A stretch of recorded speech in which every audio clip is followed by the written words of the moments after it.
Hey guys, how's it going? So happy Tuesday to you. Hope you're having a good day.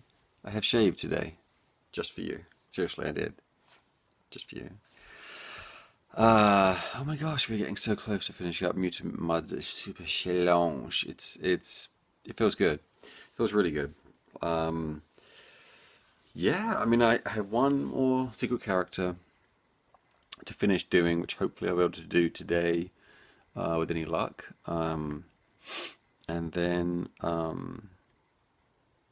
yeah, then we're just polishing. We're just fixing little bugs and polishing this, that, and the other, making some little, you know, fine-tuning elements to more presentational things than gameplay, because fine-tuning gameplay at this point would be a bit risky. And well, actually, I'm happy with this. I don't think we need to, but it's more presentational, little touches and stuff. So yeah, really exciting, really cool. I actually have a build of the game here. I'm going to show you real quick on my 3DS. I'll turn the music down just in case I don't know if it's crazy loud. I'll turn it up a little bit. So this shows um, World 1. So I'm going to grab this. I walked over here from the beginning over to World 1 to level 1, 1, 2, 3, 4. And I just want to show you like how it actually works now. Is you see these water sprite icons and gem icons above each door. So now what you need to do is actually collect the regular water sprite and the secret water sprite, as well as the as well as the gems in each of those levels to basically beat, this level. You have to beat all of those 4 levels, well, 8 levels, I guess, to unlock this, which is the boss door. And then once you beat the boss door, see the line up there above it on the top of the screen? That leads into the background and unlocks that level in the background in World 5. And that's kind of how you work your way through the game. And then the last level is the very top up there, which is the final boss, which you unlock by unlocking and beating all of those levels in the background there. So there you go. So just want to kind of show you that a little bit. It's all coming together. So I'm playing through it now, as you can see, making sure everything's lovely, and yeah, it's coming along really good. Got my Doc's Pepper. That always helps. I'm actually wearing my Super Challenge T-shirt. It's the Flying Max. Has the logo on the back. So yeah, I'm getting in the spirit for finishing up Super Challenge. Oh, very exciting. I'm really hoping we get to send it off to Nintendo soon, and I'm really hoping it comes out in March with any luck. Touch wood. Let's hope all the stars are aligned so everything gets submitted and approved in North America and Europe for a release in March. Would be awesome. So we'll have to see. Fingers crossed. All right, I'm going to get to some questions from yesterday's random waffles. Let's see what we have. Espresso, hey Espresso, how's it going? How varied are the fiendish foes and creepy crawlies in Treasure Knots now? It goes on to say that maybe some of them seem a bit more reserved compared to some of the stuff that we've done in Muds and Geodrifter, I guess, I think. Yeah, they're quite varied. They're quite varied, and we still actually have more enemies to design and add to the game, and I think they'll get more creative and interesting. Yeah, so I think they will be quite varied when the game is said and done, when it's all finished, because that's kind of the aim of the game, is to make it as fresh and as interesting from our other platformers as we can. So, excuse me, geez, it's hard for me to think of in detail at this moment because I'm so entrenched in Muds. But as soon as Muds is finished, then that will be my next big focus is Treasure Knot. So I'll really be able to get into that, and then I'll be able to share more information on our progress there as that goes as well. But yeah, simple answer is I think the enemies will be quite varied, quite varied. Aaron Knight, hey Aaron, how's it going? How's it going? Any new T-shirt design? Any new T-shirt designs based on your new games? Nothing right now. Usually try to add those whenever we have some downtime, which recently hasn't really happened much. So, um, yeah, just I mean, if you go to renegadekid.com, there's a shop icon or button on there somewhere you can click on, and it will have t-shirts and mugs and other stuff that you can buy if you like. And we just occasionally add stuff to that. But I think Zero Drifter or Super Challenge, I think Super Challenge is on there. I guess I'll have a look real quick. But that was probably the last ones we added to the website. I guess I should probably add a Dementium one as well if I haven't. I don't think I have actually. Um, yeah, you can click on any t-shirt and it'll take you to the t-shirt store, which we do our t-shirts through spreadshirt.com, who are very great. They're really great quality t-shirts. Oh yeah, so we have the Super Challenge t-shirt up there. We have the mud, regular muds one, with him, Max waving hi and the big speech bubble above him saying hi. Actually, I guess the latest one was Renegade Kid from 2007 to 2015, where I put the box art for every game on the front of the t-shirt, and which actually turned out really neat. I really like that. Yeah. Anyway, so you go and check that out. There's some stuff up there if you are so inclined to wear our wares. Sean Zafar, hey Sean, how's it going? Whenever you guys do Dementium 3, will you try a Kickstarter campaign? Because the name could attract more people, and maybe YouTubers and such may help it. Maybe, maybe. I wouldn't say yes or no. Maybe.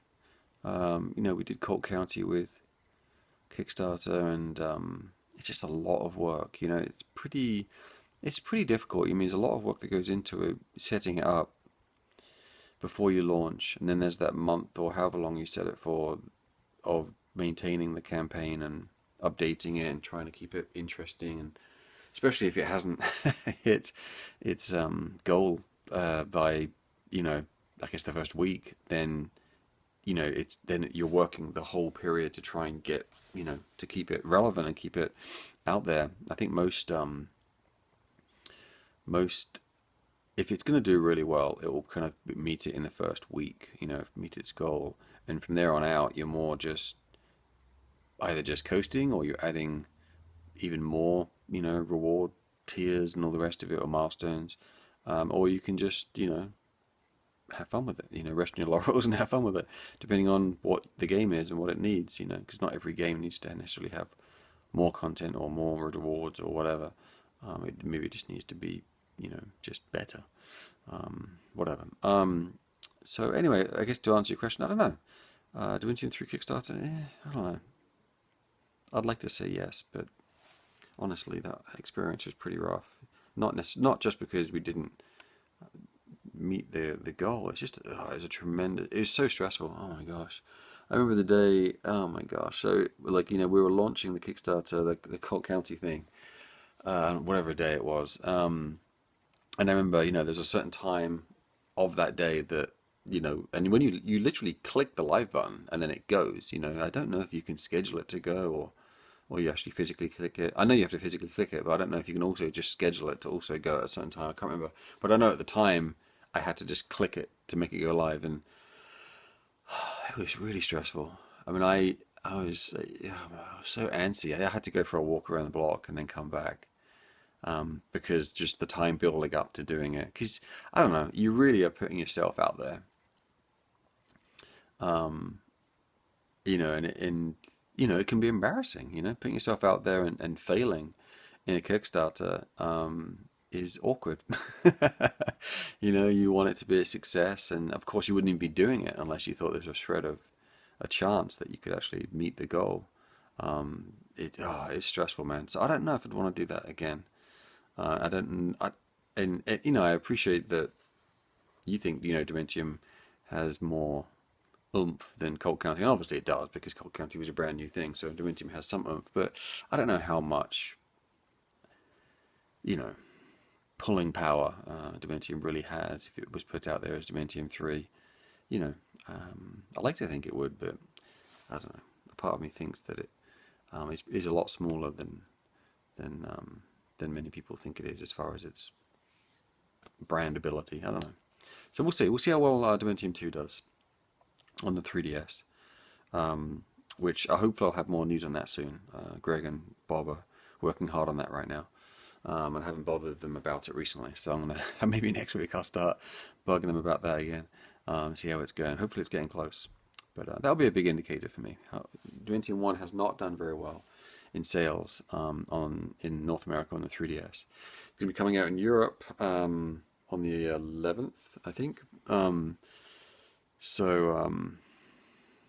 Anyway, whatever. We'll see how it does, and that'll give us some confidence, maybe or not, for a Dementium 3. So I've had 10 minutes and I'm just waffling on about stuff.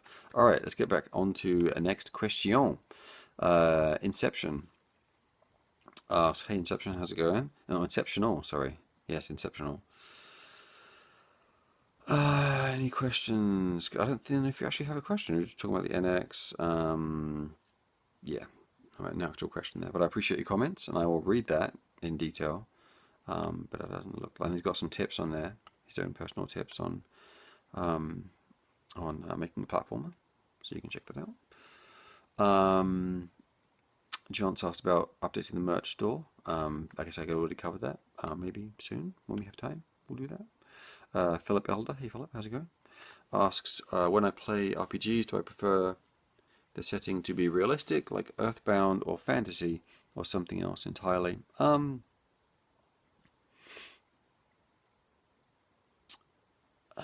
Probably fantasy. Yeah. Yeah. I think fantasy is always more fun. Would be my quick answer. Yes, fantasy. Nathan Taylor, hey Nathan, asks, what was your primary inspiration for Dementium? Did you have any experience working on horror games before that? No experience prior to that. And really the big inspiration was Silent Hill 2 and Doom 3 and Resident Evil were the big inspirations for Dementium. And then with Dementium 2, probably was inspired a little bit more with games like Half-Life, actually, funnily enough, in trying to present a more, or Half-Life 2 maybe, trying to present a more varied contextual experience. You know, when you go from a place to another place, a different, visually different place, with different functionality going on. So yeah, but I'm excited to jump back into Dementium 2. I haven't played it for a while, so I'm looking forward to play that again on the 3DS and see, see how it is. I remember having fond memories of the DS one, so hopefully it has aged well. I think it has. I'm feeling good about it. I'm looking forward to jump back in there. All right, last question from Caleb Cromwell. Hey Caleb, how's it going? It's been a while. It's been a while. I couldn't think of a question until now. What is a basic day in the life of a game developer at Renegade Kid? Like, do you have a set schedule to get up, or to go anywhere? And do you have to meet up with Greg or Bob for technical stuff? We all work remotely, so we're all very much motivated and just self-contained as far as what we do, and we chat via text, Trillian or AIM or whatever, instant messenger type thing, and sometimes we'll do a video Skype, and obviously we'll meet up sometimes. Not really Bob, because Bob actually is in Madrid in Spain, so I don't really get to meet him very often. But Greg and I, we live in the same town, so we meet up very occasionally there. And Matthew, I'll probably see Matthew more often, whether it be design meetings about the game we're working on, or a technical, he's helping me set up a dev kit or something technical, or my system is imploded and needs some help or something. And actually, I'll probably be meeting up with him this week actually to check out do a final run through of the Wii U version of Super Challenge. Because that's good, because he can sit there and if there's anything crazy happening programming wise, he can jump on it and figure it out. Anyway, but no, usually, and as far as schedule, I think it depends on the project. In the past, sometimes it is very schedule heavy. Day to day, certain tasks to get done to keep on track. But But more with our independent stuff, it's a combination of being very organized and also being quite loose, depending on what's going on. I'm usually pretty fluid, jumping around, helping out where help needs to be, you know, given. Um, and then other people like Greg or Matthew or Bob, you know, may have more of a defined, you know, roadmap to get from the beginning to the end of a project, and I just jump around like a crazy person in between all the projects doing, you know, whether it be art or design or sometimes audio or whatever stuff. Um, but for me, it's pretty chaotic actually, and I kind of like it that way. Each day is a little different. Sometimes it's very organized, like right now, it's very organized, you know, trying to get stuff finished up for Super Challenge. But then when I jump back into Treasure Knots, it will have an overview kind of plan. Um, but then within that plan, it'll have multiple elements that need to be done, and then we may jump around a little bit, depending on many things, you know, depending on programming, art, what you know, what the game needs, what the game, you know, then requires to finish a certain component before we can move on to another thing. So it's yeah, it's pretty organic actually, but with a tone of organized blocks, so we don't completely lose everything. So yeah, there you go. Hope that helps. All right. Well, I'm going to get back to it. I think I'm just gonna be playing MUDs mainly today, and seeing if there's any little things that need to be fixed or changed. Like I say, I have that one secret character that I'm hoping to finish up today. I'm kind of waiting on something on that before I can do that. And depending on if and when that happens, I'll do that, or I'll do something else if that doesn't happen. So yeah, cool. Well, I hope you have a wonderful day, and also send out a thank you for everyone who actually comes by on a frequent basis to check out these videos. I really appreciate it. You know, it's just me waffling about stupid crap. So I hope you guys find it interesting or entertaining, or you know, get something out of it. Let me know in the comments below if you have any questions, or if there's anything specific that you'd like to see or know about, so I can try and maybe make these, you know, continually entertaining. Cool. Sorry, I thought something just dropped there. It didn't. We're good. We're good. We're fine. I appreciate it. We're good. We're good. Cool, guys. Well, have a good one. And I will see you next time. All right.